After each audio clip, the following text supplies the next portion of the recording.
and good evening. Welcoming all to our weekly gynecological oncology session organized by the Oncology Club of Bangladesh.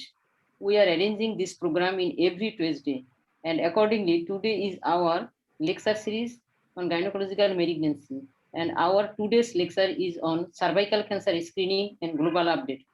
Our today's faculties are Dr. Usha Saraya. Dr. Usha Sarai ma'am, she is the consultant obstetrician gynecologist, pre-screening Saifi Elizabeth Hospital, Mumbai. She confirmed fellowship by RCUG in 2012, and she is past president of MOGS and FOXI, and chairman Indian College of Obstetric and Gynecologist in 2006 to 2009. And she has awarded outstanding women obstetrician and gynecologist at FIGO 2003, and chairman of ethics committee of clinical research of NIRRH and ICMR 2011 to 2018. And she got the Lifetime Achievement Award by AOGI in India in September 2017 and Lifetime Achievement Award by FOXI in January 2020. Our another faculty is Dr. Jyoti Meena. Dr. Jyoti Meena, she is Associate Professor, Department of Obstetric and Gynecology, and she is Gynae Oncology on the Division of Gynae Oncology, All India Institute of Medical Science. And the beloved faculty and regular faculty is Dr. A.K. Goodman. Dr. Professor A.K. Goodman, she is the professor and head of the Department of Gynae Oncology in Harvard Medical School and Massachusetts General Hospital, Boston. Today is, and our student, that is the local faculty, is Dr. Sabiha Yasmin. Sabiha Yasmin she's the student of Gynae Oncology resident, that's from Sheikh Mujib Medical University. And today is with us our Oncology Club President, Professor Dr. M.A. Haisar and Dr. F.M. Kamaluddin. I am requesting our scientific secretary, Dr. F.M. Kamaluddin is our scientific secretary, and Professor M.A. Haisar is our president of the Oncology Club. At first I request our scientific secretary, Dr. F.M. Kamaluddin Bhai, to say something about the Oncology Club and activities of the Dr. Kamaluddin Bhai, please. I think first Sir should formally start, then we talk. Sir. Sir, then so I request Sir to give us permission to start the session. Okay, thank you all very much. Bismillahirrahmanirrahim. Dear participants, faculties, particularly from abroad, Dr. Usha B. Saraya, Randy Catherine Goodman, Jyoti Meena, and local participants of today's lecturer, Sabiha Yasmin. Very hearty welcome. And I don't want to say anything more. Let's start immediately without any delay. Thank you all very much. So thank you, sir. Shahana requested me to say a few words because today we have some very new faculties with her. Especially I'm feeling honored with the presence of Dr. Usha Saraya because I know her that she is a highly respected person, not in India, but in this total region. And we are really honored to get you, madam. So just to give a quick glimpses on Oncology Club, this is an organization. It was founded by our founder, Professor ABMF Karim, who was emeritus professor in Free University in Amsterdam, and he was the president of European Cancer Society for subsequent two sessions. And 1996, he first started this organization in Bangladesh to form that a club. The concept of the club was that in our region, as you know, that the senior and junior have a big barrier. Nobody is dare to talk with each other. But with the European culture, he wanted that there should be a free discussion among junior and senior, and to ensure that he formed this club where everybody could sit and chat. And there the journey started in 2001. He organized a big conference inviting many faculties from SAARC countries, and there he proposed to form SAARC Federation of Oncology, the first and the only SAARC platform of multidisciplinary oncology forum. And from there it started, and now the SAARC Federation of Oncology is meeting every year by the leadership of different countries. So this is in a nutshell the background, and the main objective, the only objective of our organization is only to do manpower development. So from the very beginning we have been doing it, and we are very happy that our gynae oncology component is very strong, and we are blessed to have support from all our overseas friends, like many friends from India, especially all the AGOA leadership, and not to forget Anikhetri Goodman, who is in love with Bangladesh since she first visited Bangladesh in 2007. So with the blessing of all the faculties, not only in gynae, in different disciplines, we have been organizing different programs, including the yearly conferences. But this year, as you know, for the COVID, we couldn't do it. But we are doing this webinar. And just for your information, during the COVID period till now, we have finished more than 50 webinars covering different oncology. And among them, 50% is in gynae oncology. And the credit goes to Shahana and her team. And we have been doing the lecture session, and another alternative week, we are doing the tumor board. And the beauty of the tumor board is that every tumor board, we are involving our medical colleges at different part of the country. So they are getting exposed to our foreign faculties, and they are getting this exposure, how to deal with the patient. So this is in a nutshell, the background and the ongoing activities. I think without wasting any time, Shahana, we can move to our today's presentation. And finally, I want to thank to all our participants, especially the foreign faculties, as a scientific secretary for supporting us. And I hope this support will continue. Thank you. Thank you very much.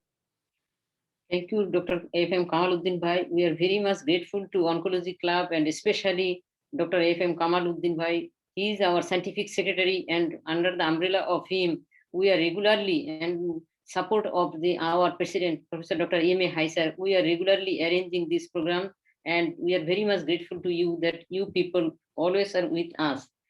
At first, we will start with our poll questions. All participants are requested to poll voting, as we will show the poll questions at the screen, and all are requested to answer the questions. It may be wrong or it may be right, and all the questions, and again the questions will be shown in the screen at the end of the session. At the end of the sessions, the 3 winners will be selected, and they will be the prize will be given to all the 3 winners. And at first I request Mr. Samir to show the poll questions. Samir, please.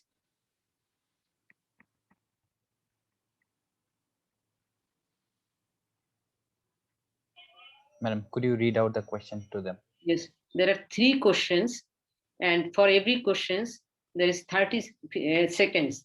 Then at first question, all of the following statements are true regarding the impact of HPV vaccination, except prevention of cervical precancer and cancer, prevention of vaginal and vulvar cancer, no role in prevention of genital wart, prevention of head and neck cancer in both sexes.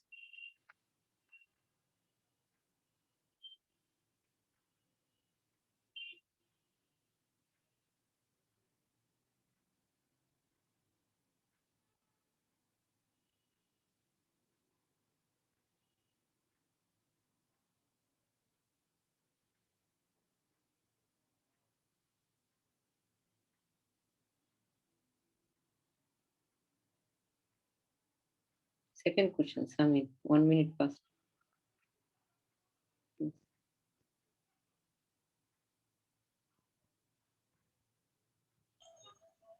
The second question, a lady of 29 years, married for 3 years, has come for the cervical cancer screening. According to the recent American Cancer Society recommendation 2020, she can be offered any of the following screening tests for the primary screening, except HPV DNA test 5 yearly, co-test with HPV DNA and PAP test 5 yearly, PAP smear 3 yearly, HPV mRNA test.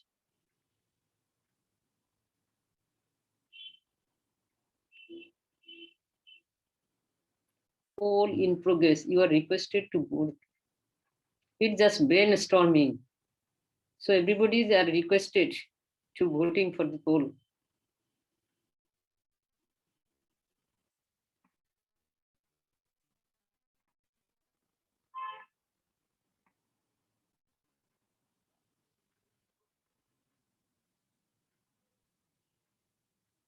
More than 60%.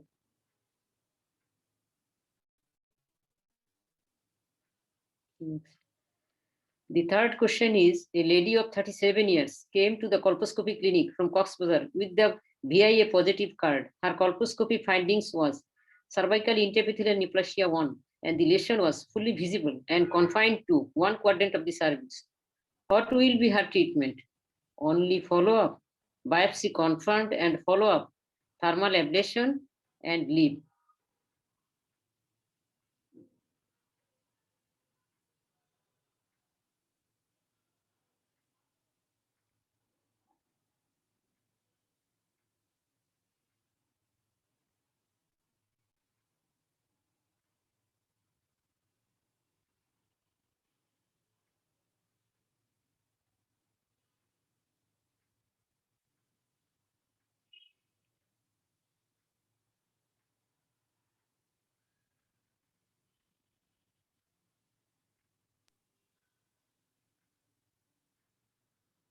Okay, Shahana, go to the.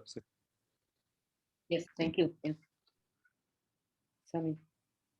Now I request our local faculty, that is our student, Dr. Sabiha Yasmin, to present her presentation. Dr. Sabiha. Yes, madam. Am I okay, madam? Yes.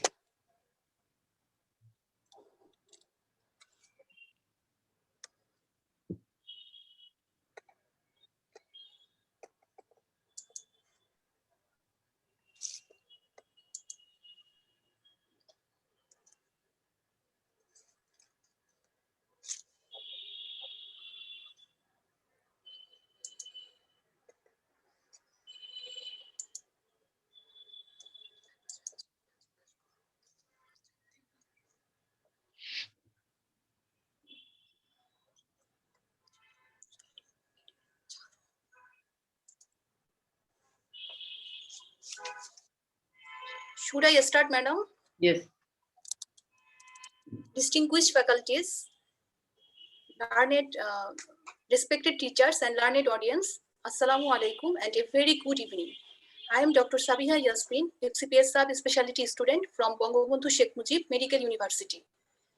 First of all, I am showing my heartiest gratitude to Professor Shahana Madam for giving me the opportunity to present this topic in this great platform. I am now going directly through my subject matter. Today my topic is cervical cancer screening. First of all, I have shown a small brief introduction about cervical cancer. Cervical cancer is the fourth most common cancer among women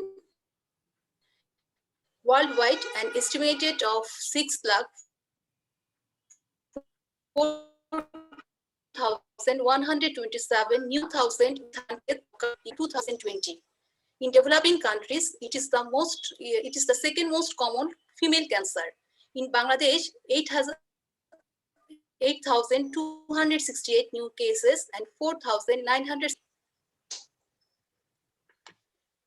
Human papillomavirus is the actual cause of cervical cancer. Cervical cancer. There are more than 100 types of human papillomavirus have been fully sequenced. 15 are highly oncogenic. Human papillomavirus HIRIX 16 and 18 causes more than 70% of cervical cancer and also more than 50% of vaginal and vulvar cancer. And here you can show the natural history of HPV infection. Already we know that 80% of human papillomavirus infection regress naturally and cleared within 2 years. Only 0.3 to 1%, 1.2% infection progressed to cervical cancer over 10 to 30 years. And now we come to the pathogenesis of HPV infection. As human papillomavirus is epitheliotropic, it plays an important role in the development of cervical carcinogenesis. Here, this is the diagrammatic representation of basic mechanism of high-risk human papillomavirus-induced carcinogenesis. Persistent HPV infection causes integration of host cells, integration of viral DNA into the host cell genome, which causes overexpression of E6 and E7 oncoprotein. E6 causes degradation of the p53 tumor suppressors, and E7 binds with retinoblastoma protein, and this causes inhibition of these tumor suppressors. As a result, immortalization of host cell occurs, inhibition of apoptosis happens, and ultimately formation of HPV-induced cervical cancer occurs. Now come to cervical cancer screening. This is American Cancer Society Cervical Cancer Screening Guideline 2020.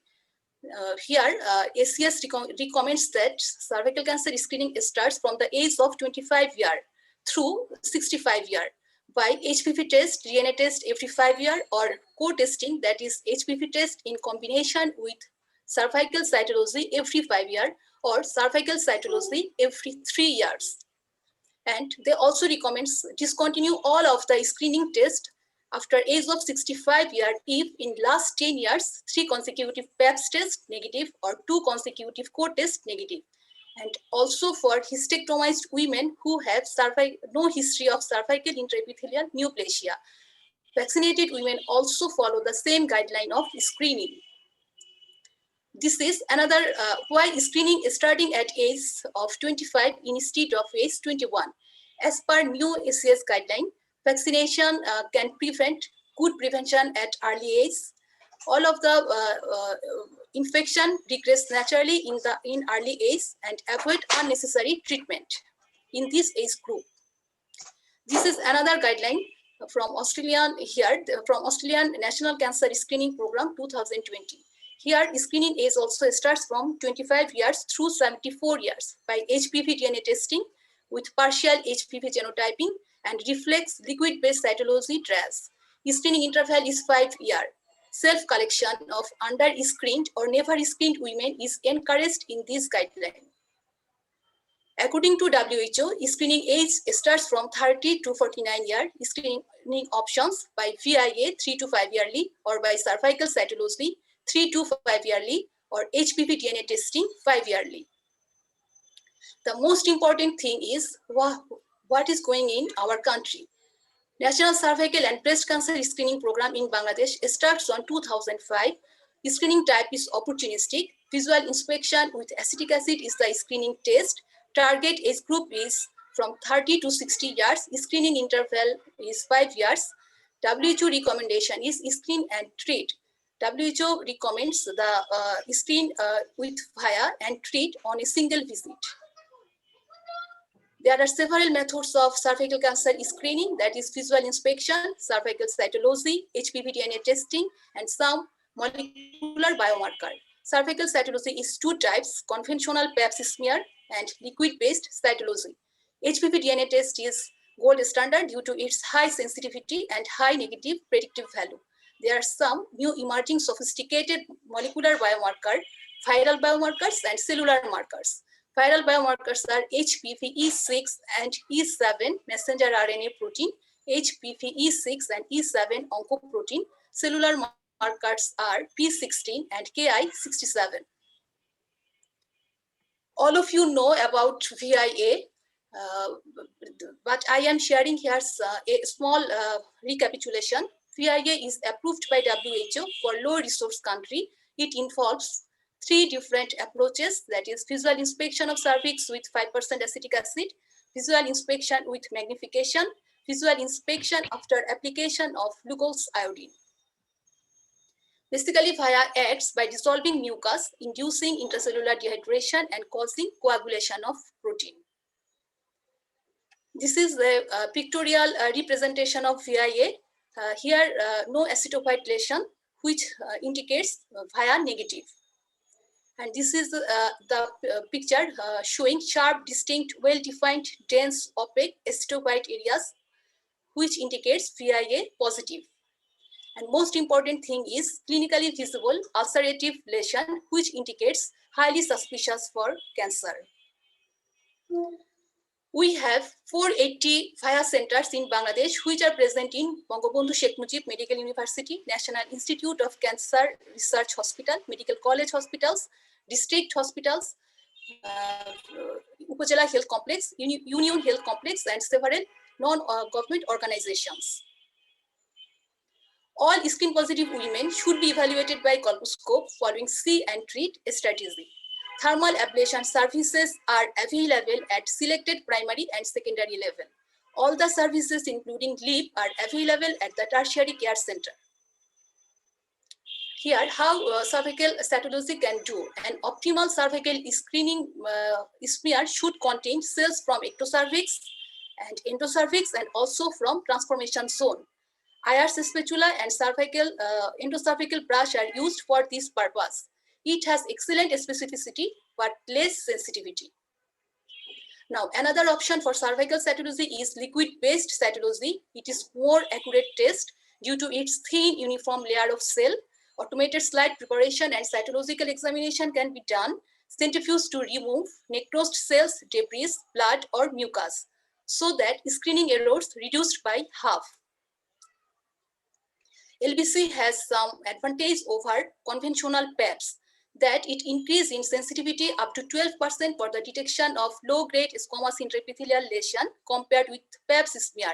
The great advantage of LBC is it can allow HPV DNA test and molecular testing from the same sample. There are some techniques to detect HPV DNA. Most common hybrid capture 2, COBAS HPV test, and the CARE HPV test. By hybrid capture 2, we can detect 13 high-risk HPV types, and by COBAS HPV test, we can detect HPV 16 and 18, including 14 high-risk HPV genotypes. And also, we can detect 14 high-risk HPV genotypes by the CARE HPV test. Self-collection is possible by hybrid capture 2 and the CARE HPV test. But COBAS HPV test, we can specimen collected by physicians. HPV DNA test, feasibility in low resource country. HPV DNA test is very costly. So it is very difficult to establish as a primary screening test in low resource country. Alternative low cost options are the CARE HPV test. It is WHO recommended. It can detect 14 high risk HPV types. It is simple to perform. Rapid test, that is result found within 2.5 hours. Self-collection is possible. Several studies showed that efficacy comparable to HPV DNA test. The another option is OncoE6 cervical test, which focuses on the E6 biomarker. It is technically easy, inexpensive, also provide result on the same day. It can detect oncoprotein of 2 high-risk HPV genotypes 16 and 18. Now, the necessity of triage of HPV positive women. We know HPV positive based screening has a low positive predictive value for cervical cancer. It doesn't directly test for cancer, but instead it indicates HPV infection. So, high false positive results necessitate use of a triage test before colposcopy referral to decrease burden of colposcopy. Here, if HPV DNA test is positive, patient can go for triage test by HPV 16 or 18 genotyping, or by cytology, or by biomarker. If they are positive, patient should go for colposcopy. If negative, patient should be followed up after 1 year. All primary screen positive cases should go for colposcopy. The other indication for colposcopy are suspicious looking cervix, or the patient who have persistent low-grade abnormalities on cytology, or abnormal and unexplained intermenstrual or postcoital bleeding, or have persistent vaginal discharge, or patient have vulvar or vaginal neoplasia or condylomata acuminata. Most of the center follow the SWEET index to determine the grade of the lesion. The variables are acetic acid uptake, lesion, margin of the lesion, vessels, lesion size, iodine staining. Total score is, maximum score is 10, and patient is categorized into 3. 0 to 4 categorized as low grade intraepithelial lesion, and 5 to 6 categorized as high grade or non-invasive cancer, and 7 to 10 detects high grade or suspected invasive cancer. So according to this scoring, decision of treatment should be taken. Treatment modalities for pre-invasive lesion are local ablative method and excisional method. Local ablative methods are cryotherapy, thermal ablation, carbon dioxide laser. Excisional methods are loop electrosurgical excision procedure, cold knife conization, carbon dioxide laser conization.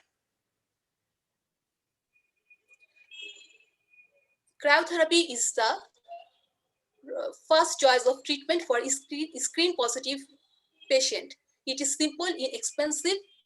It causes crystallization of intracellular water. It acts by double freeze technique. eligible patient for cryotherapy are who have entire lesion or squamo-columnar junction is visible.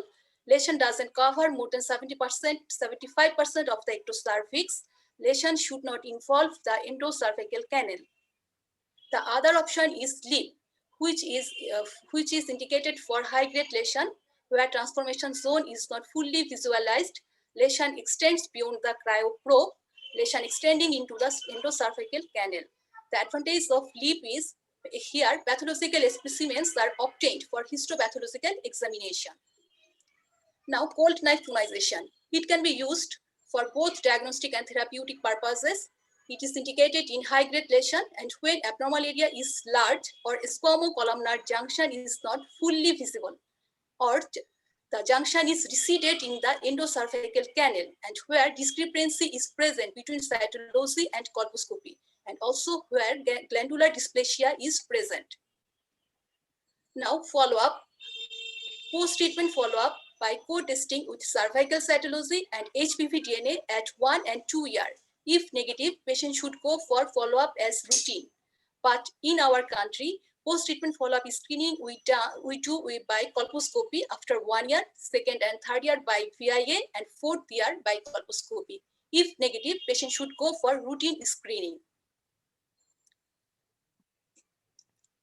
Now, what is the goal of WHO? WHO goal is to eliminate cervical cancer, to reduce the incidence of cervical cancer below 4 per 100,000 women by 2030. WHO global strategy, elimination of cervical cancer by 2030 are 90% of girls fully vaccinated against HPV by 15 years of age. 70% of women are screened with a high performance test by 35 and 45 years of age. And 90% of women identified with cervical disease receive treatment for precancerous lesion or invasive cancer. Now, what are the challenges to eliminate cervical cancer? Introduction of HPV vaccine in National Immunization Program, sufficient supply of screen and treat test, establishment of HPV self-sampling screening, treatment of precancerous lesion, implement cervical cancer management guideline. Established referral pathways, strengthen pathology services, obviously expand surgical capacity, improve access to radiotherapy and chemotherapy, strengthen and integrate palliative care services, and reduce cancer stigma. Thank you for patience hearing. Thank you, Dr. Sabiha, for your nice presentation. Now I request Professor Dr. Usha Saraiya, Madam, to give her presentation. Madam, please.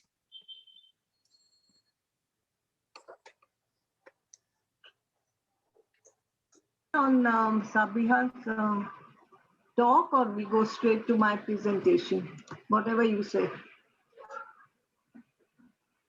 You can see. I'm just getting my slides organized and I'm about to start my presentation.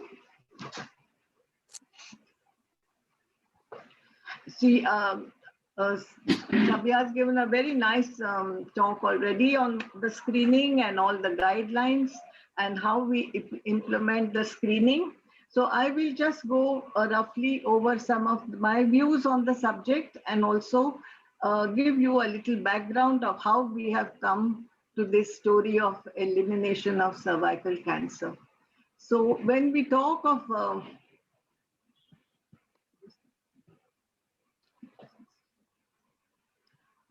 you know, it all started with the Pap test. As you know, screening for cancer cervix was unknown till Papanicolaou gave the Pap test. And after that, there was the world was torn asunder by Second World War, and screening programs as such started after the World War. And then we have gone from control of cervical cancer now to the stage of elimination. Now, what are our basic objectives of screening for cervical cancer? And I know all of you will say that it is to prevent invasive cancer. Well, that is not the only thing that we are worried about. We want to prevent morbidity and mortality from invasive cervical cancer. That is our first aim, because most cervical cancer deaths occur today in women who have never been screened. Then appropriately manage positive results, that is appropriately manage the pre-cancer. That is the most critical part of this program. And we have to develop referral linkages because everything is not available everywhere. Now, and to enable more conservative treatment instead of the radical surgery which is required in the case of cancer. So there are many other points about our screening for cervical cancer. But incidentally, there are many other incidental benefits, which also I think as doctors we must be aware about. And one of them is that we are able to give educational awareness programs which are comprehensive. We can talk about many educational programs on health which can be combined with this program. Then we can advise about personal hygiene, menstrual hygiene, and safe sex practices, which will have an impact on the development of cervical cancer. As you all know, the etiological factors which promote the development of cancer. Third, we can give nutritional advice. You know, why do they say that incidence is very high in low and middle income countries? It is because of the nutritional deprivement of our women. Their immune responses are low, their health is poor, they're suffering from so many chronic illnesses, and this just adds to their illness. So we have to give nutritional advice. We can also give family planning advice because you know that it is related to the obstetric trauma that occurs during multiple deliveries and unsupervised deliveries. And further, nowadays we realize we can advise her about how to bring up her daughter, because you know many women, they say now it's too late for me to change anything, but we always say, but you have a daughter, then you know, please help look after the health of your daughter and get her vaccination, etc.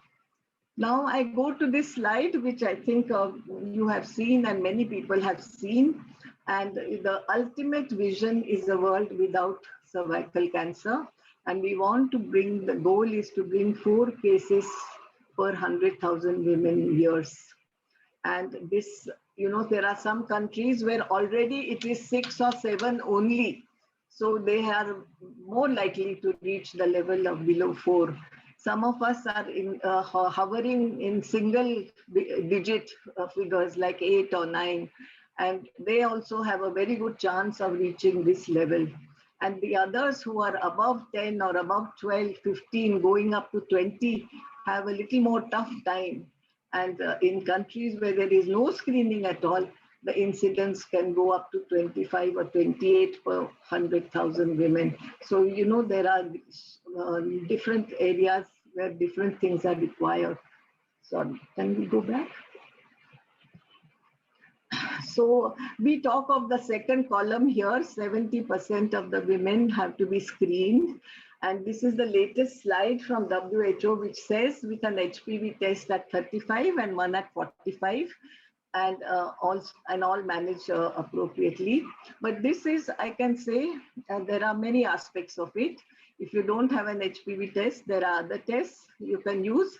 And some countries start very early at 21 or 25, others start at 30. Usually we advise starting at 30 and not too low and not too high.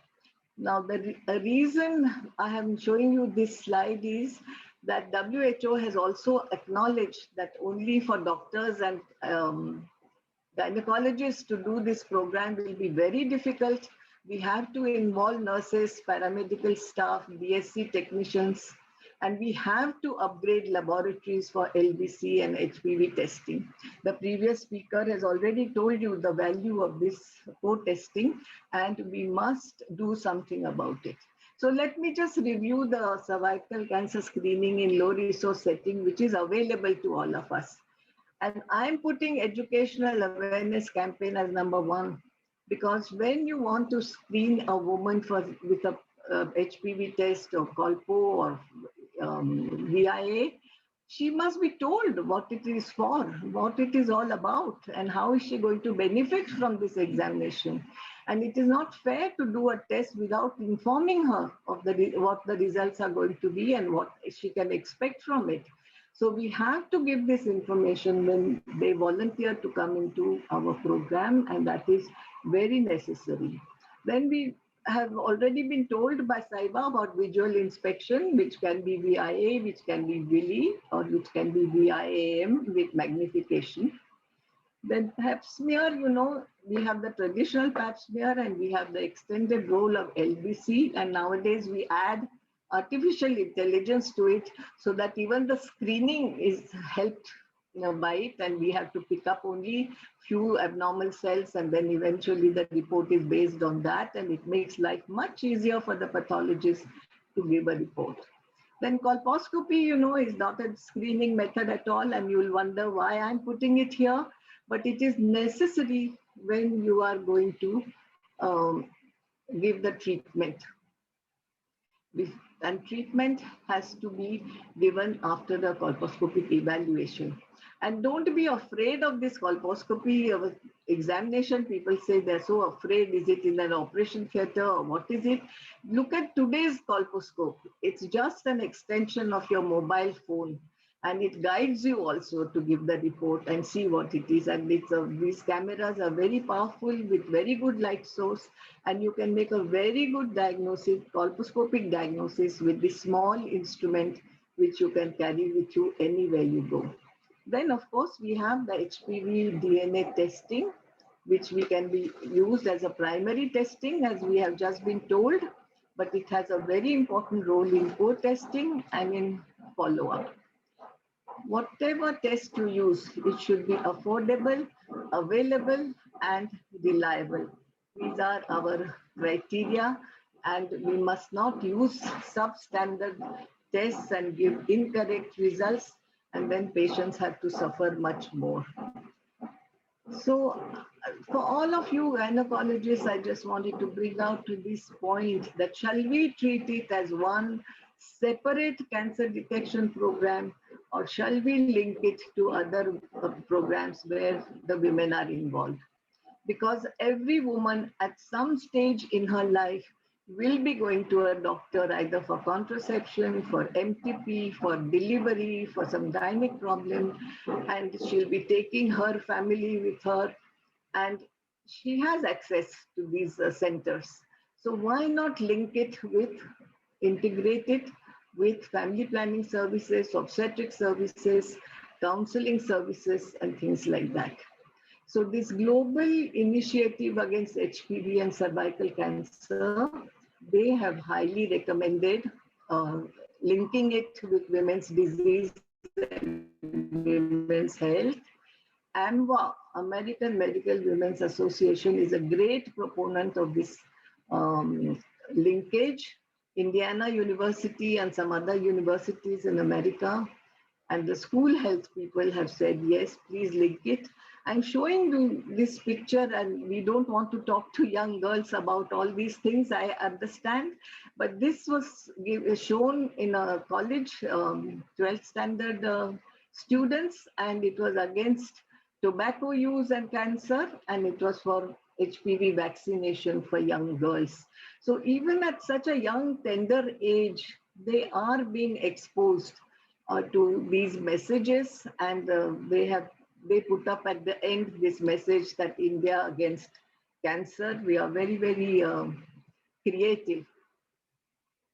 Then I come to this issue of the definitive diagnosis is by histology and not only by screening. Screening is just to select cases for proper treatment. Now, when I say this, I must frankly admit that we live in a different world today. The world is not quite the same. That when I was a student, I was told that diagnosis must precede treatment. Today, we are told that you can treat the patient without knowing the exact diagnosis in the interest of the patient. And there are many adjustments we have made in this disease to do things which may not follow all the rules of the usual treatment or follow-up arriving at a diagnosis. But we must know what we are doing, and we must know who is taking the risk. We are taking the risk, or patient is taking the risk of incomplete treatment or sometimes inadequate treatment. So you know these things, that we must know whether we are CIN1, CIN2 or CIN3. And for this, I want to go back a little to the history. And I would like all especially the younger generation to know that what was started by Papanicolaou and Hinselmann way back in 1886, they were both born around the same time.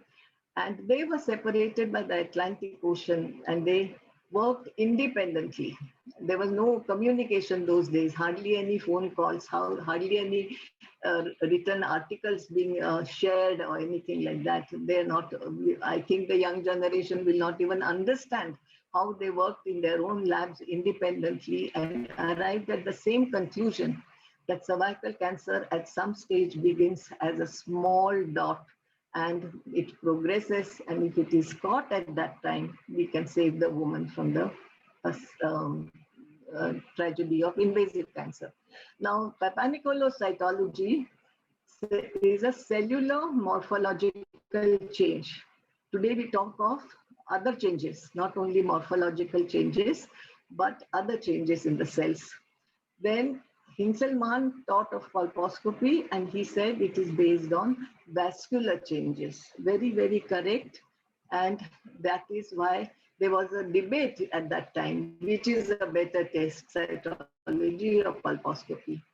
But as I told you, the Second World War put an end to all this, and no scientific programs happened during that time. And after the war, things started getting back to normal. And Hinselmann suffered a lot during the World War. His family had many tragedies. He was deprived of his post. He suffered. But he truly believed that cytology and colposcopy are not competitive, but they are complementary. And in the management of the patient, you will require both. And in 1957, he was honored with the title Benefactor of Mankind. In 59, he died a very satisfied man and remembering only the happy events in his life. So there are many things to learn from him. So now I come back to our cellular changes with the squamo-columnar junction, which again Saiba has described to you very nicely.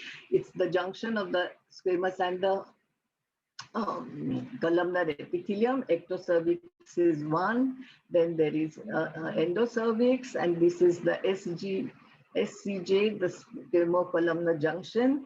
And the reason this is important is because it is lined by some reserve cells which are capable of becoming columnar or squamous. And thereby they lose out on their immune response and immunity. So squamous epithelium, as you know, is from basal cells, it rises to superficial cells, and a lot of changes occur in it. And there is cytokeratins, which are acidophilic. Then there is glycogen, which comes in the intermediate cell level, which makes it iodine positive. And then there is a phase of metaplasia. Some cells of squamous become endocervical, and endocervical become squamous, and that is called metaplasia, change in the type of the cell. And they are the ones which can cause a lot of anxiety, irregularity, and it's difficult to diagnose an metaplasia from a dysplasia. So this behavior of squamous metaplasia holds the key to understanding of cervical carcinogenesis. And the epithelium, which is in a reparative mode, is susceptible to oncogenes like HPV. This is a very profound statement made by Coppelson and Reed way back in 1967, when HPV was not even known. We just felt that there was some some oncogenes which caused this change. So we go by acetovite epithelium. As you all know, the acetic acid test or the VIA is based entirely on what is acetovite and what is not acetovite. But the aceto-white epithelium is not specific. It can occur with immature metaplasia, which may be a transient change, can be due to HPV-related changes, or it could mean a CIN. So we have to be sure. And if you see this at the beginning, this is the villus of the endocolumnar cell.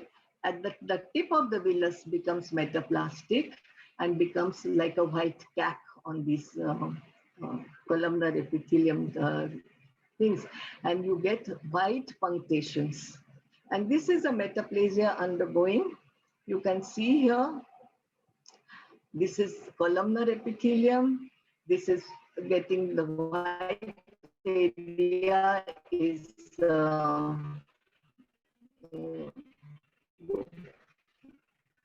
white area is becoming squamous, and eventually this whole area will become squamous epithelium and start looking like the squamous epithelium. So this process we can see under the colposcope very well. But at some stage we are worried about HPV infection. And if you see a pap smear with cells like this, which are koilocytes, which have a dark nuclei, and they have multinucleation, but the nuclei are not abnormal. And you can be sure about that. And we suspect that this is HPV infection, and you want to confirm it. You do a colposcopy, and you will find these cervical micropapillary lesions all over, and you know that this is a case of HPV infection. Now, it may be something little worse, and you may find that there are more abnormal cells now. It can be some are low-grade cells, some are atypical squamous cells, such as ascus, which is H, and that back again. Right. Yeah, back. Yeah.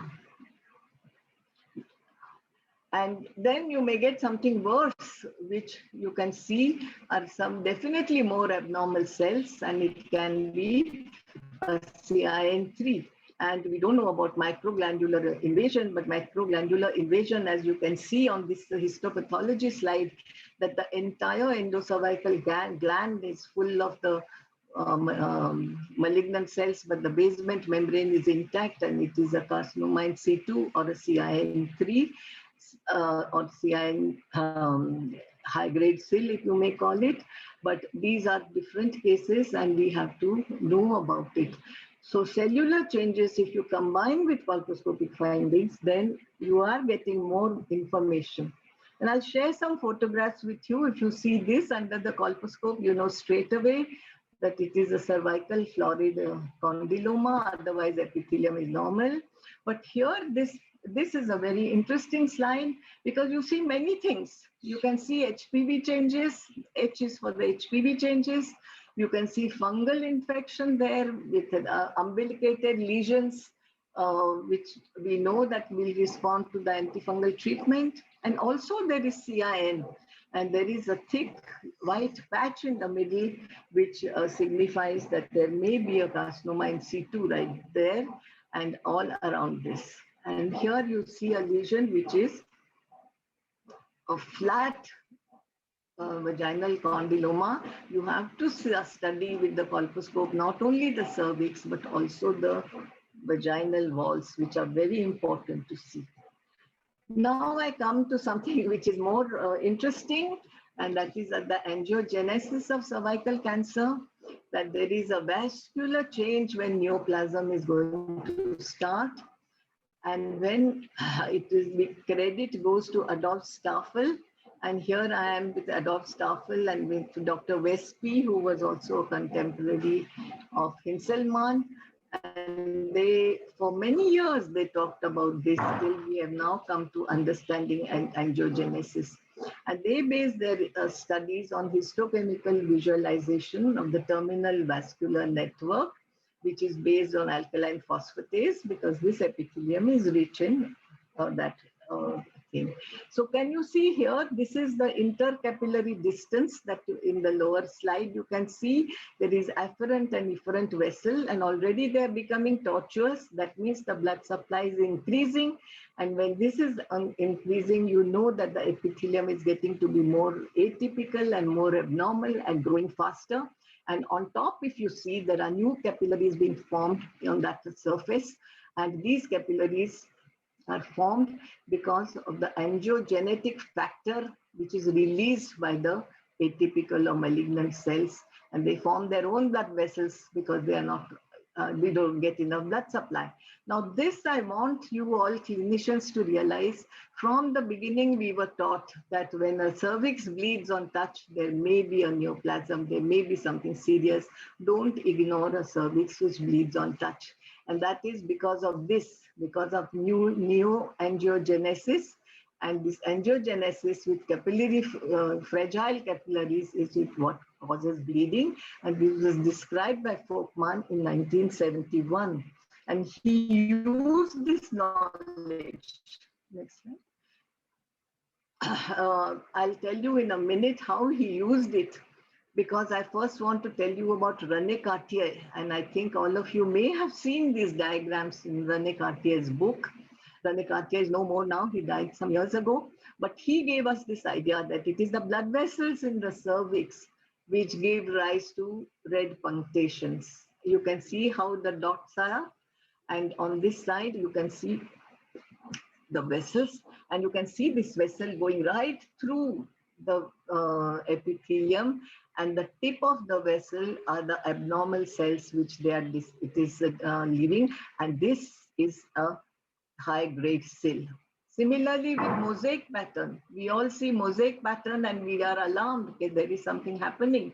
And this is the diagram which shows that these intercapillary distances increase and the capillaries fuse with each other, new capillaries form, and they form like mosaic tiles on the surface. And you can see here the pattern of this vascularity, which you can see, and the blood vessels are going round and round the cluster of the malignant cells. And we all know this is a significant finding, and this is a high-grade lesion. So what I told you about Folkman was that he started a new era in the 21st century because he discovered a drug called Avastin, which stops the angiogenesis. And it is now recommended for metastatic breast cancer, colon cancer, and ovarian cancer, and even advanced cervical cancer.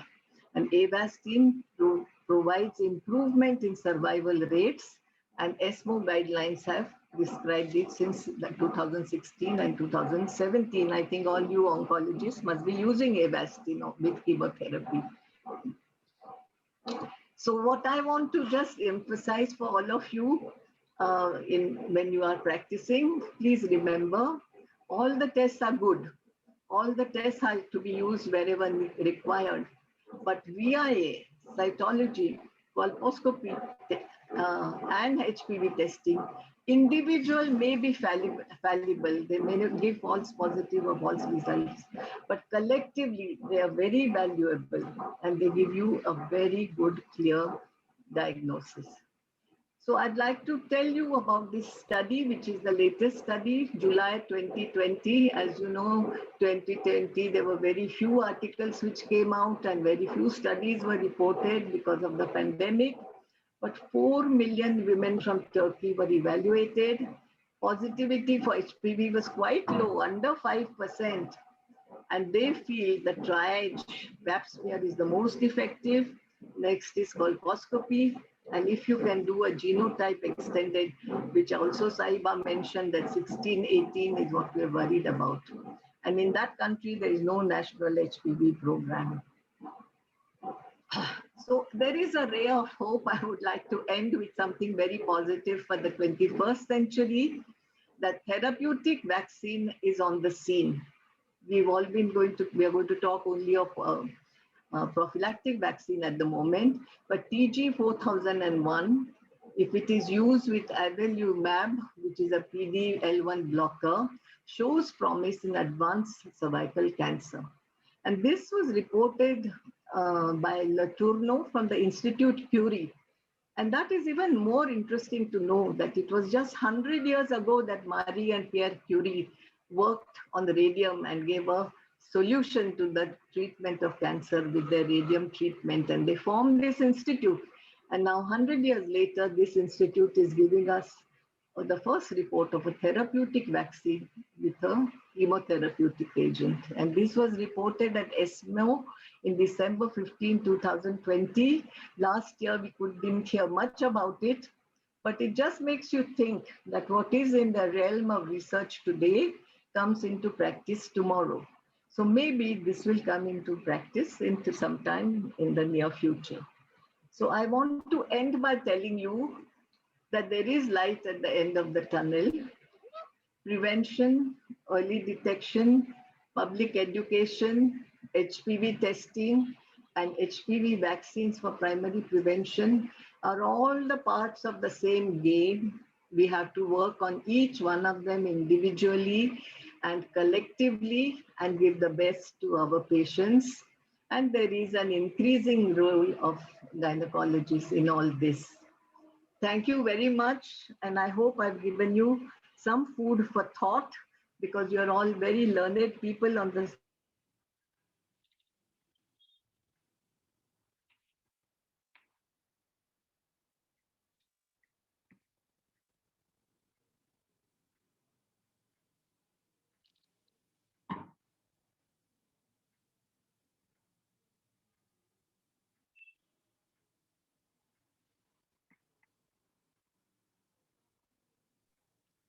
Thank you, madam. Thank you very much for your elaborating, brief, and the diagrammatic and Yes.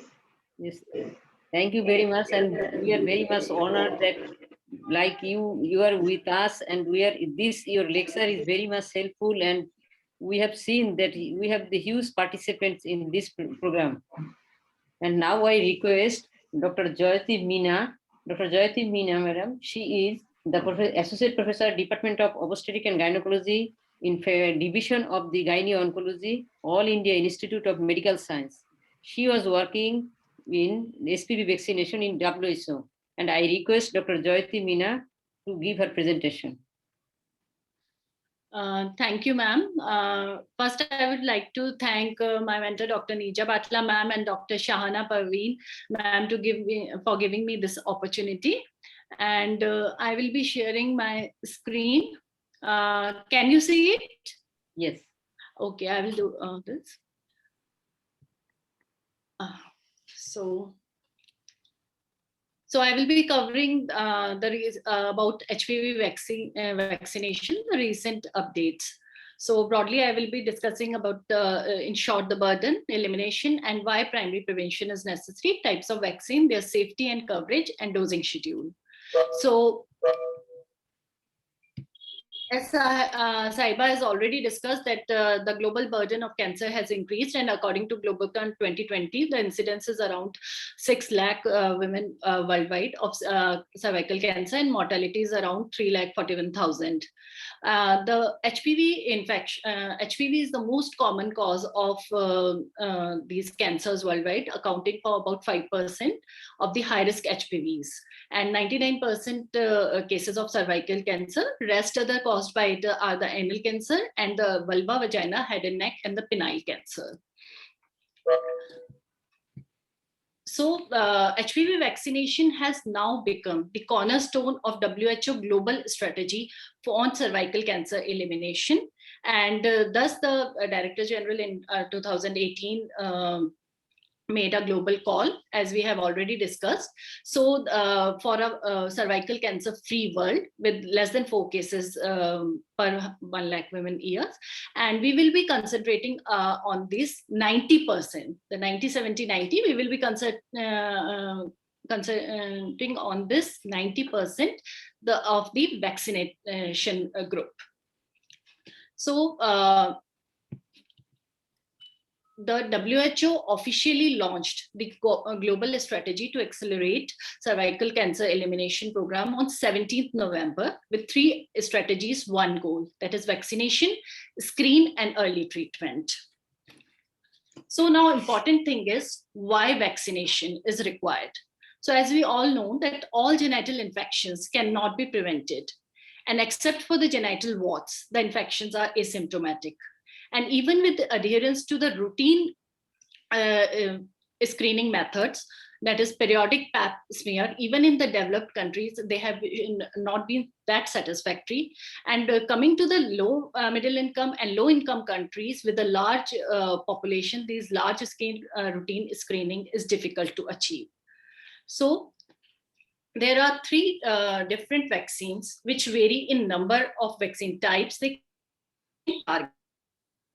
have been clinically developed. So in 2006, FDA first approved the quadrivalent HPV vaccine, that is Gardasil, which targets the HPV high-risk types 6, 11, 16, and 18. In 2009 came the FDA approval for bivalent HPV vaccine, Cervarix, which targets 16 and 18. And in 2014, Gardasil 9 was FDA approved, which besides 6, 11, and 16, 18 also targets 31, 33, 45, 53, and 58. Now, the other concern that came was, is the vaccine safe and effective? So, the vaccine safety is monitored by WHO Global Advisory Committee, that is GACS, which has reviewed many times the safety around HPV, and the close monitoring has shown that there is no serious adverse effects which is linked to the HPV vaccine, and it has shown an excellent safety profile. Till now, more than 350 million doses have been administered globally as per 2020, we can say. And this is a latest study which has been reported from Valencia, Spain, where authors have reported that in the early years of introduction, that was 2008 and 9, a lot of adverse events were reported. But over a period of times, the number of adverse events reported decreased. So the authors have found that the HPV vaccine in long run have adverse events reported less than those due to other HPV, other vaccines. So this is a good news and really important to build trust. Now, besides safety, important thing is the efficacy of a vaccine.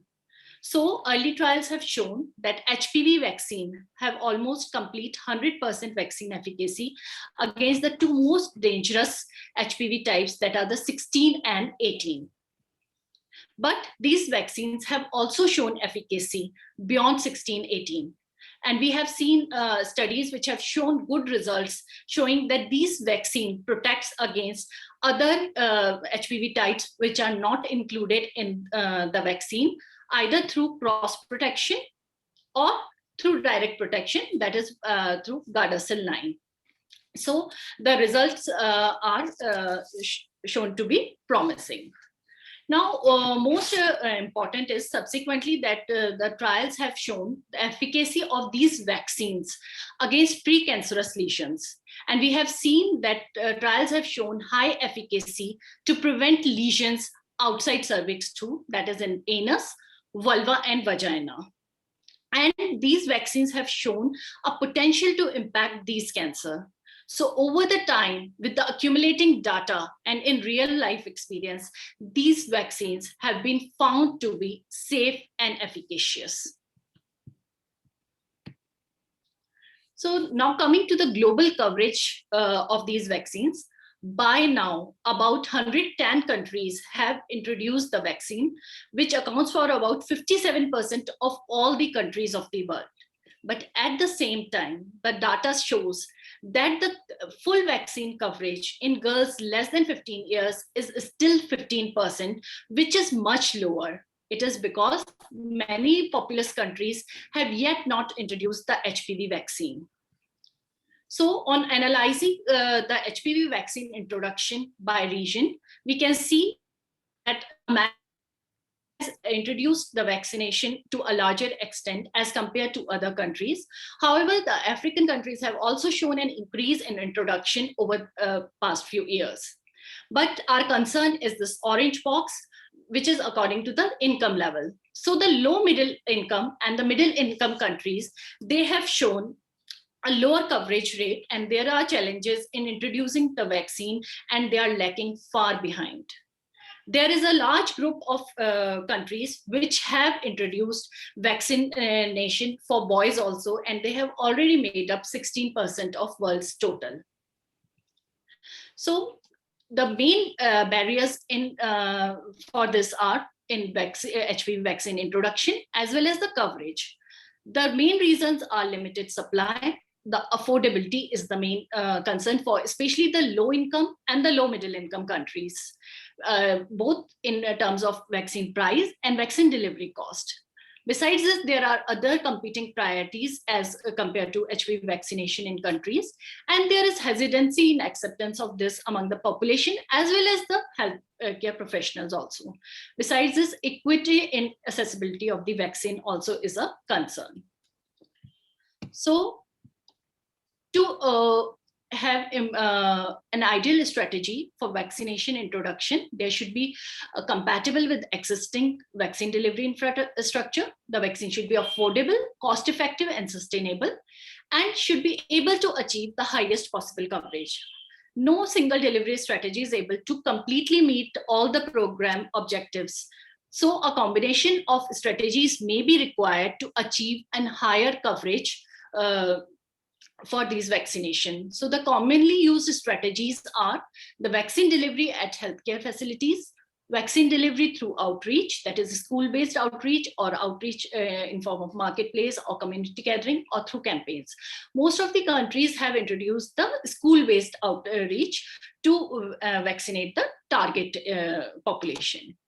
So for the elements of successful introduction includes a transparent and inclusive decision-making process.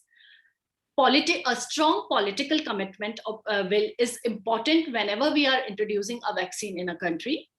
Effective communication should be tailored to the needs of the target audience, and the medical workers should be educated and should be trained. There should be setting up of coverage targets and monitoring the coverage rates. Building resilience of the immunization program, including capacity to timely and effectively respond to the vaccine safety concerns, rumors, and anti-HPV campaigns. So coming to the WHO recommendation, WHO also has recommended that for a high coverage, HPV vaccine should be included in the national immunization program. They should be introduced as a part of comprehensive strategy to prevent cervical cancer. And the primary target age group is 9 to 14 years. And the secondary target group should only be approached if it is feasible, affordable, and cost effective. However, when introducing a vaccine, the multiple age cohorts should be vaccinated for a faster and greater population impact. So the WHO recommends 2 doses of HPV vaccine to 9 to 14 years old girls with adequate spacing between first and the second dose, that is between 6 months to 12 to 15 months.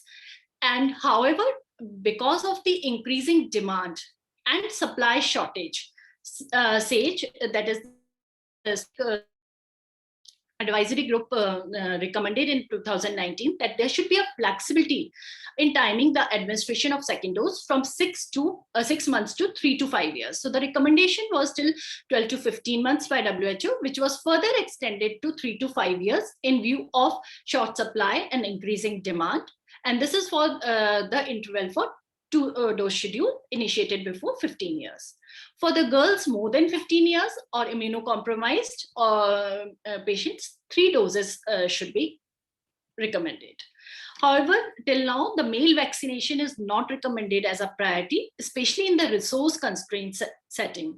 And the available evidence indicates that the first priority should be cervical cancer reduction by timely vaccination of young females and high coverage with each dose. CDC and ACOG also recommends routine vaccination of HPV for boys and girls aged 11 to 12 years with a catch-up vaccination of 26 years for girls and 21 years for boys. Even FOXI has recommended the same target age group of 9 to 14 with catch-up vaccination of 15 to 26 years. And this HPV vaccination FOXI GCPR was published by Dr. Nija Batla et al. In 2020 also, which has given recommendation for use in various age groups. Now, why vaccinate young girls? So one, HPV vaccines are preventive. So as we take an example that if we are driving a car, first we have to apply a seat belt before starting to drive rather than when accident occurs. Similarly, a vaccine is advisable to be given at an earlier age before the actual infection occurs. Therefore, WHO has recommended that it should be recommended before the first exposure to HPV infection. Besides this, another important reason is that it has a higher immune response in adolescent as compared to the young adults. And the study by Gulani et al. Has shown that all the 4 types of HPV, when they were the geometric mean titers of these their antibodies was seen at 7 months after first vaccination, they showed that there was a decrease as the age of first vaccination advanced. So in all the types, we can see that with age, there was decrease in the geometric mean titer. And this decline in the geometric mean titer 7 months post vaccination was steepest over 9 to 15 years.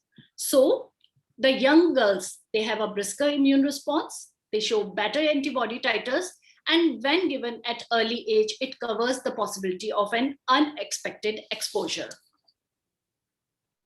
Besides this, immunization before exposure can give highest possible efficacy, as the trials with quadrivalent HPV vaccine have shown that they have a 90 to 100% efficacy in preventing cervical, vulva, and vaginal precancers, especially in the HPV-naive females 15 to 26 years. Besides this, if we are vaccinating younger, cost of immunization is less, as only 2 doses are required. Now the concern comes, can we reduce the number of doses? So the studies have shown that as compared to 3 and 2 doses, the immune response of 1 dose is lesser, but still even the 1 dose induces a 9.54 fold higher titers as compared to the natural immunity. So even the 1 dose has higher as compared to the from the natural immunity. Besides this, in a study by Shankar Narayanan et al. Published in 2018, they have shown that all the vaccinated girls were seroconverted after 2 years of vaccination. Though the antibody concentration was found to be lower in the 1 dose group as compared to 2 and 3 dose, but the frequency of incident infections with HPV 6, 11, 16 and 18 was similar regardless of the number of the doses. And there was no persistent HPV infection was detected in any dose group on a follow-up period of 7 years. So currently the evidence for single dose HPV vaccination includes 4 studies. One is from India, another is from United States, another is the popular CVT, that is the Costa Rica vaccine trial, and the Patricia trial, the multinational trial. So these studies provides evidence that even 1 dose of HPV vaccine may be as effective in preventing HPV infection as 2 and 3. And the longest follow-up is of the CVT trial, that is 11 years post-vaccination. So the data from the Costa Rica trial has shown that the antibody titers were lower in the 1 dose group. This blue line is the 1 dose, 2 dose, and the 3 dose group. So the antibody titers were lower in this 1 dose group, but the immune response with the 1 dose was stable throughout the follow-up up to 11 years, and it was above the natural immunity threshold by 10 times. So furthermore, it was observed that the antibody titers were significantly higher in those who received 1 dose as compared to the pre-vaccination titers and those with the unvaccinated group. So the further, this will help in reduction in the dose to a single dose. The further trials are still going on for single dose recommendations, and the results will be out soon. Then we can maybe in near future we can have 1 dose schedule also. But the benefit of this single dose vaccine is that it alleviates the financial and logistic burden barrier, and the challenge to follow the girls for second vaccine is also elevated. It also helps in resolving the issues which are concerning to short supply, the challenges with vaccine accessibility and delivery, especially in this COVID pandemic. It will help in accelerating the HPV vaccine introduction into the national immunization program and will help in achieving the higher coverage rates in the vaccination program. So now we will see the impact of screening and HPV vaccination. So for elimination, a series of modeling studies were done, and this graph is taken from a Brisson and Italy study, which was published in Lancet 2020. It was a comparative modeling study in low middle income countries. We are taking into consideration the 90% coverage. This is the maximum that we can get. So this graph shows that if there is a high coverage, then we can achieve the elimination within the century. And this green line, which shows the vaccination alone group. So if vaccination effect, high coverage is there and vaccination is to be done, then more than 45 million deaths can be averted by the end of this century. And if we combine 2 lifetime screen along with vaccination, a further 14 million deaths can be averted, and we can achieve eliminating. So this is a good news. And another latest study by Lee et al. Published in NAJM in 2020, which shows has given a good evidence that the vaccine can really prevent cancer. And this data is from Sweden, from the registry, when they looked down at 1.6 million females aged 10 to 30 years, and they found most of the women were vaccinated, and majority of them were in less than 17-year group. So seeing this graph, we can see that this green line, green shaded area, this shows the girls vaccinated in less than 17 years. And they showed that the HPV vaccination at less than 17 years age resulted in 88% reduction in this invasive cervical cancer. In the group that was more than 17 years, though the reduction was less, but still it showed 53% reduction. So with this study, it gives an underscoring the importance of vaccinating girls early before they are sexually active. So it is also, again, a promising study. Now, coming to a few words about vaccination in special population. So sometimes it is a concern that whether a woman who has an abnormal PAP or HPV screening result, or has precancerous HPV lesion, or has a precancerous HPV lesion, can they be vaccinated? Although the women with these cervical screening abnormalities, they have associated one or more HPV infection, but still they can be vaccinated if they desire, with a proper counseling, that if vaccination at this stage will have no therapeutic effect on the existing pathology, and it will have a reduced efficacy as compared to the vaccination in younger population. Then another important group is the vaccine safe in pregnancy and lactation? This vaccine is not recommended in pregnancy. However, the studies have shown that there is no significant teratogenic effect on the fetus, but still if a patient who is undergoing a vaccination schedule becomes pregnant during the schedule, the vaccination schedule should be withheld, and remaining doses should be given 6 weeks post-delivery. And HPV vaccination is not contraindicated in lactation, so a lactating patient can continue with the vaccination schedule. Then another concern is, what if the dose is missed or interrupted? So if the dose is missed, or there is a vaccination interruption because of financial problem, affordability, or accessibility, then the vaccination series should not be restarted. The remaining dose should be administered when the recipient is willing to complete the schedule, and what was the first initiation of the vaccination, less than 15 years or more than 15 years.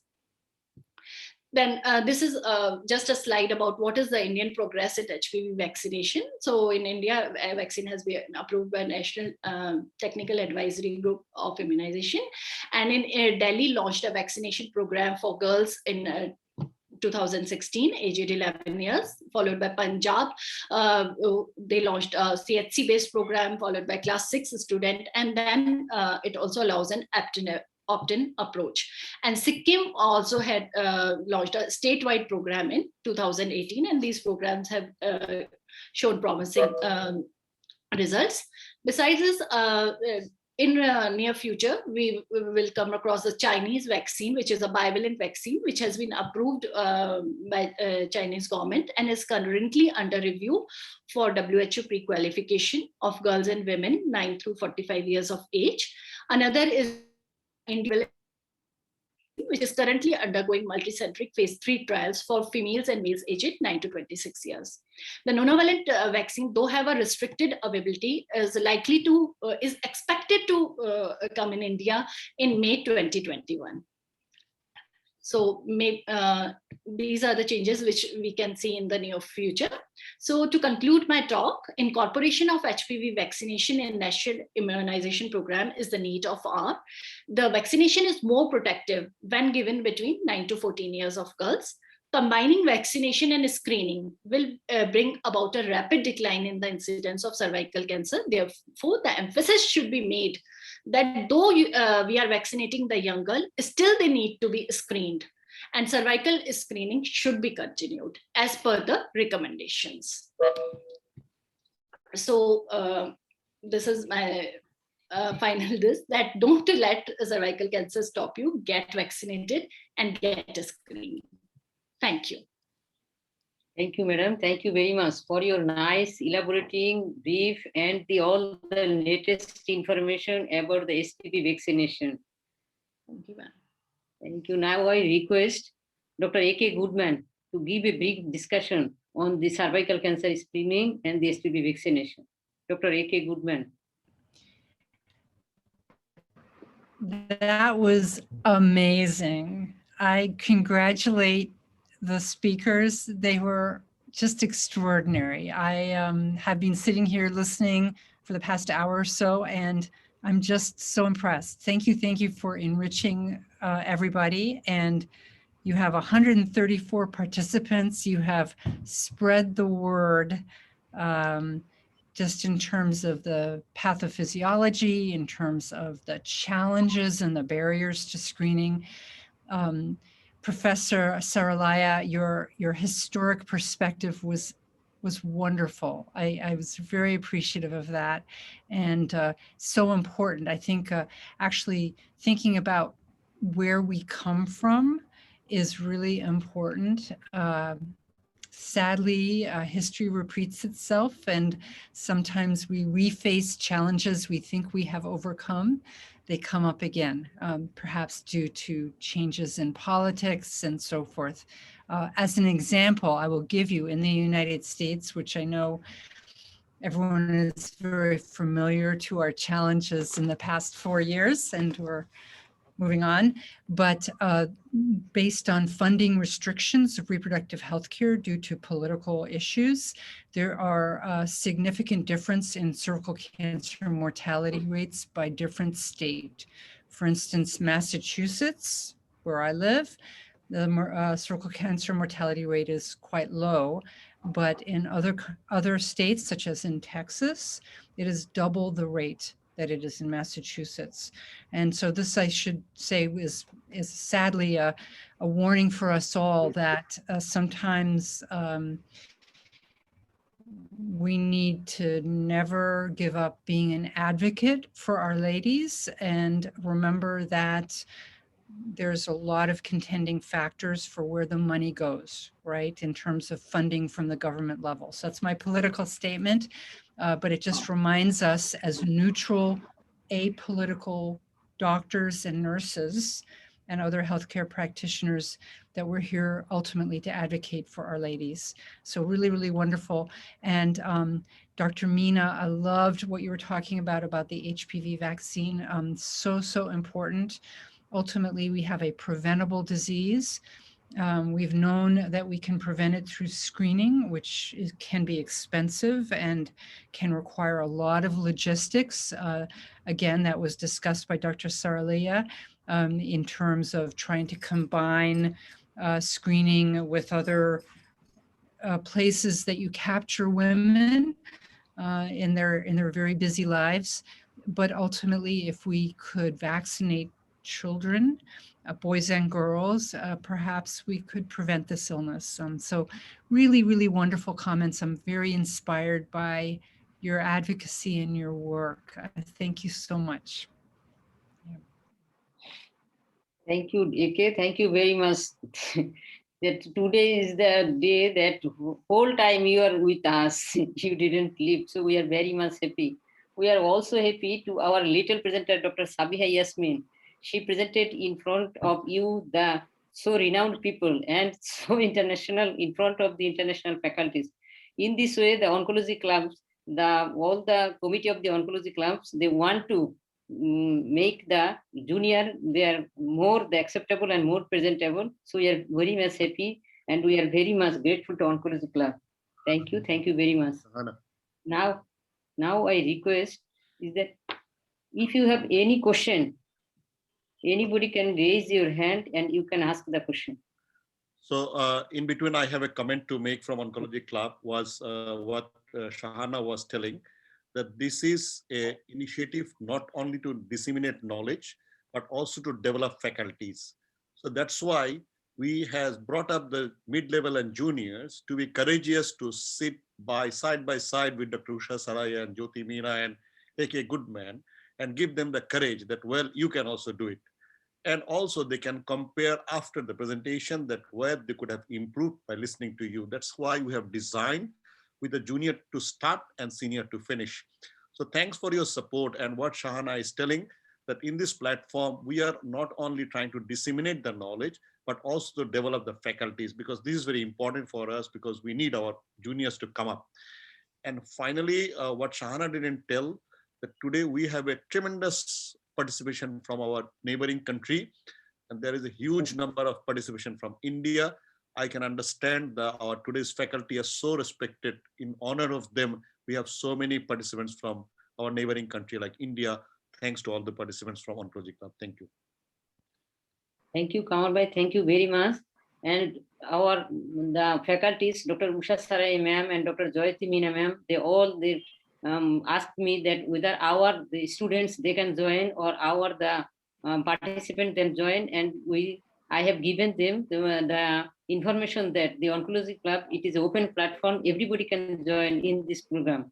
And thank you, Dr. Kamal Bhai, for your inspiration.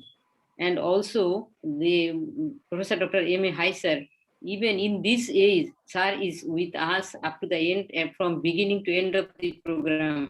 And if you, the two people, and also our other teachers like Shariful Alam sir, Dr. Mustafa Aziz Shuman, and all other members of the Oncology Club, if they support us, I think, and also the faculties from our neighboring country and AK Goodman, if they support us, we think we can continue with the program.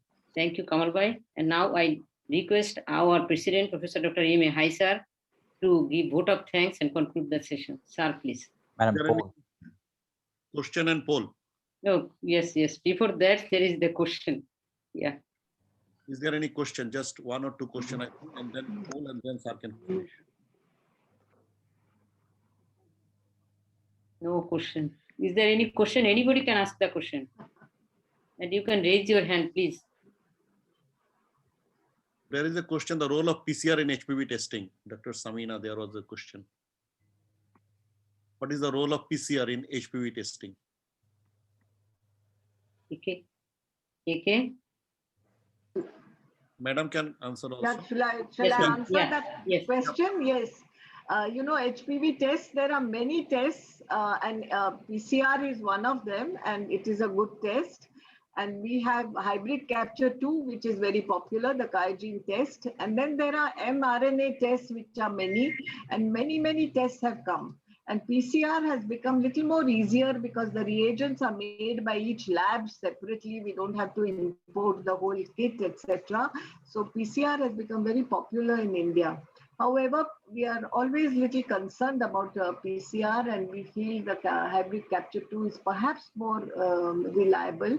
But studies have shown that PCR test, if you can establish, it's a very good test for HPV detection.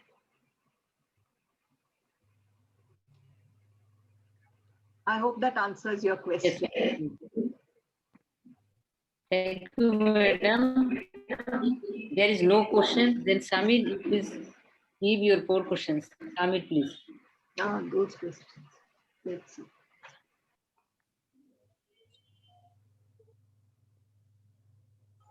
The poll questions will be for 30 seconds only. Yes.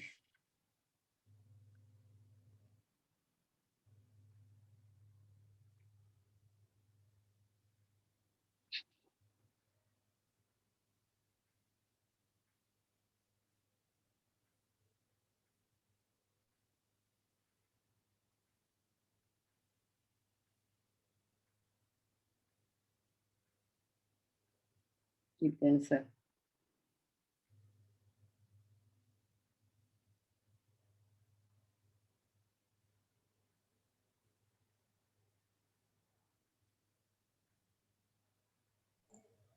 This is the second question. Good question answer then नहीं तो.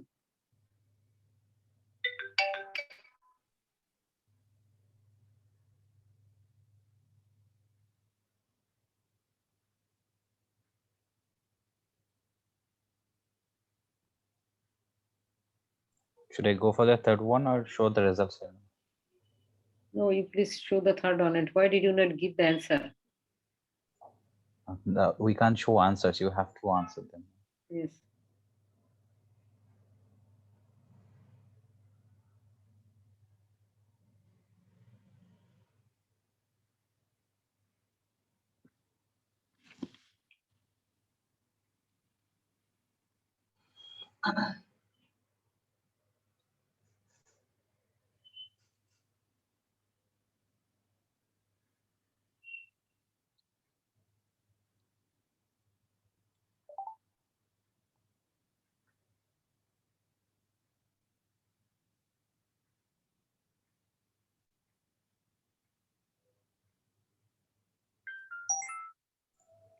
Madam, we are done with the poll. We're at the end of the poll. Yes. Samir, Dr. Rokeya Anwar, madam, she wants to ask a question. Please unmute Professor Dr. Rokeya Anwar. She is already unmuted, ma'am. Yes. Okay, please ask your question. Thank you all for excellent discussion. I'd like to thank you, Usha Saraiya, to remember many things of cytology, colposcopy, and DNA test. Just I have an experience. One patient, she was HPV negative. So we know her scheduled time will be 5 years later. But at that time of the screening, her husband was abroad. Thereafter, her husband come back, and one day she requested repeatedly, please do my test. I have very bad feelings. I think something wrong with me. Then I assured her, you did your HPV test just 1 year back. You will be infection free within last 5 years. Then after her husband's departure, due to her request, I did a HPV test, and that test became positive. So we know that the interval between the test is 5 years. Here, how we will quantify who will be test as early as possible, or who will go for 5 years later? Yes, you are right. It's a very good question. It's a reality situation. We have faced it many times. It's not that we haven't seen this before. But this is an average of 5 years for the test. But if anybody has any doubts, anybody has any issues, and I think a checkup is very important for these patients. They may be having some infection also, which also needs to be checked. And you may repeat, this is what we are talking of is screening. What your case is, it's your treatment or management of a patient. That same rule doesn't apply. If you suspect something, if patient suspects something, you have every right to do a test. And you can certainly do a checkup and a test for her as a form of therapy. and allay her fears. I think that is very important. This lady seems to be having great fears that something has gone wrong. And I think you have to allay the fears of a patient. That's very important. And if it's a recent infection, she may not have a lesion also. You have to keep her under observation and the test. She may get over the HPV infection in due course, but you have to watch her.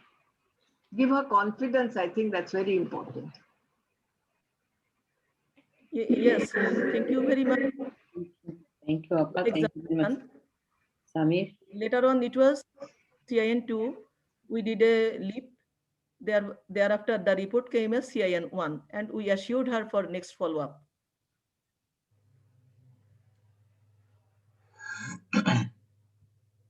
Samir, show the winner. Thank you very much. 2 minutes, ma'am. I'll do it. Okay. Shahana, will you give a comment about the correct answers? Yes. Have you shown the answers? Yes, madam. I'm showing the answers.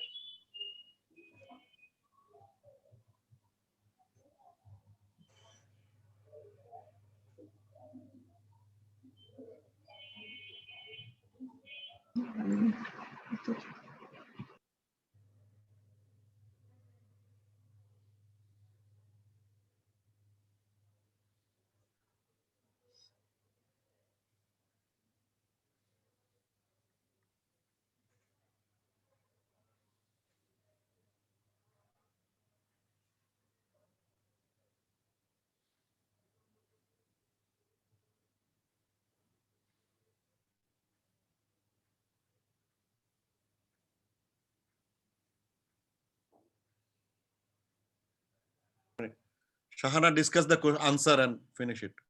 Yes. Shahana?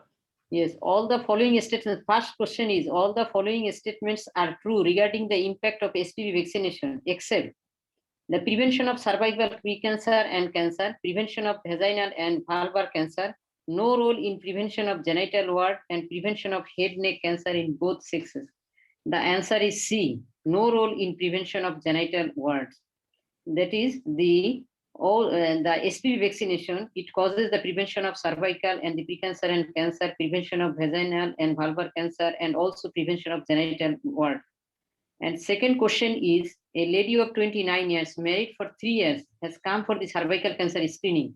According to the recent American Cancer Society recommendation 2020, she can be offered any of the following screening tests for primary screening, except HPV DNA test 5-yearly, co-test, HPV with PAPS 5-yearly, PAPS smear 3-yearly, HPV mRNA test.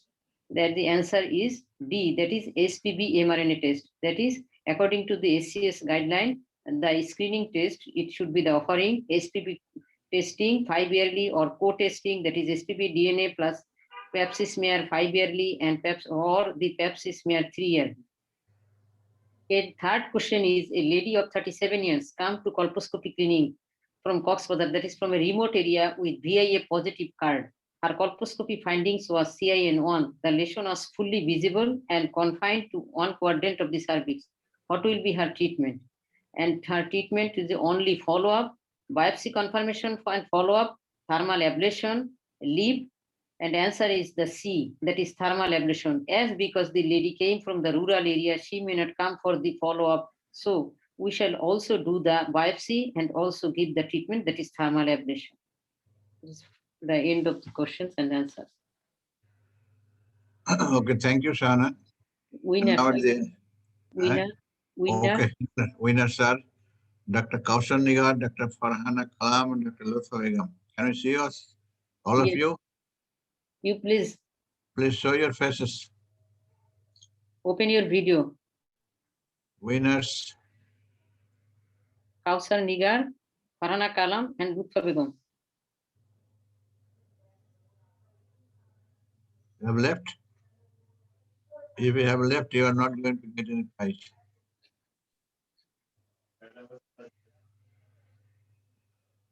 All of them are available, sir. Why don't they say coming up? Unmute করেন তাদেরকে, unmute করেন, Samir. I have unmuted all of them, sir. Kausar Nigar, Farhana Kalam, Lutfa Begum. One by one. Assalamu alaikum. I am Dr. Kausar Nigar from MSc Medical College. Oh, thank you very much. Good. Thank you very much. I'm acting as assistant professor in Mymensingh Yes. Medical College. Very good. Next. Farhana Kalam. Assalamu alaikum. I'm Dr. Farhana Kalam. I'm working under Dr. Shana Parvin Madam in NICRH. Okay, fine. Next. Lutfa Begum. Assalamu alaikum, sir. Sir, I am Dr. Lutfa Begum, working as a resident in NICRH under Shana Parvin Madam. Oh, a good person from China. Fine. That's good. Okay, thank you all very much. We had a very nice discussion with educative lectures from our foreign faculties, particularly Dr. Usha Sharia and also Jyoti Meena. Thank you, both of you, and also Annie Catherine, she has already left for another meeting. And all the participants and lecturers, and Sahana particularly, she was means for organizing these things. Please continue. Okay, thank you all once again. A big goodbye from you. Allah Hafiz and goodbye and bye-bye.